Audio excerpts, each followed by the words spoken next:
Welcome back to our session on sports. This week we're going to play with balls, balloons, and cups. And secretly, there are lots of opportunities for counting, timing, and measuring opportunities here, and even some teamwork. We hope that you like the activities for this week. Activity number 4 is tunnel ball. And to play, you tape the tunnels throughout your house on the floor to create little tunnels for the balls to roll in. We found it was easier to tape the tunnels to the floor if you make a flap, which we've pre-done on the side to actually have them stick. You could the team should have matching color balls, and the object is to get the balls through the tunnels. If you miss a tunnel, you're going to actually want to get the ball and try again. Obviously, the team to get all of their balls to the end wins. Activity number 5 is balloon games, and in your box you should find balloons in a bag marked 5. We are posting a document on ClassTag with some game ideas. Some caution here, balloons are ingested, they can cause choking, so make sure that children don't put these in their mouth. To start with, we need to actually blow up the balloons. You should actually let the child try to blow it up. It is tricky and is actually really hard.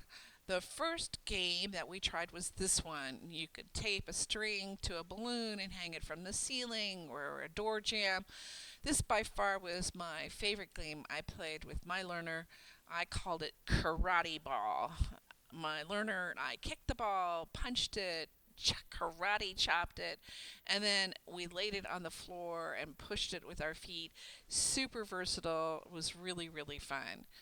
My second favorite game was touch ball. We actually counted the number of times we hit the balloon before it fell to the ground and tried to beat each other's on the number of touches we could get. My personal record was 22. Um, my learner did way better than I did. The last game we played was dunk ball. I passed the ball and then we tried to keep it in the air until we could dunk it in a bag. We used one of these IKEA bags. Super fun. The whole time we played, almost 45 minutes. I was tired and ready for a nap, but my opponent was ready to go for another game. Very funny. Our next one is more balloon games that you can play in your family. We also played volleyball by putting a piece of tape as the net. You can see here.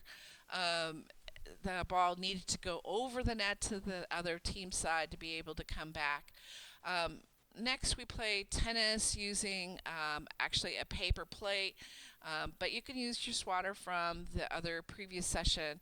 I think this was harder. Adding a racket seemed to create a whole level of difficulty that I hadn't experienced while we were actually playing volleyball.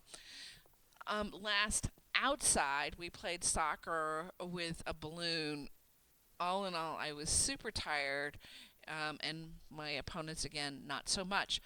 Just a thing of caution with the balloon on the ground is one of them popped and kind of scared my learner, so be careful not to put too much pressure on it. Our next game is actually cup stacking. The inspiration for our cup stacking is the stacking games that we should be able to find on YouTube's. I couldn't believe how fast they were. And we actually have a couple different kinds of games. One is to stack them like they're like here, which is up. But the other orientation is to put the big base down. Certainly the big base down will make it easier for them to stack. This one is a little bit more harder. You could also create some correctness if that's what you want by asking them to put two colors on the bottom and these colors on top. The more cups actually you use, the more difficult the task. Well, that's it for this week. Next week, a lot more fun.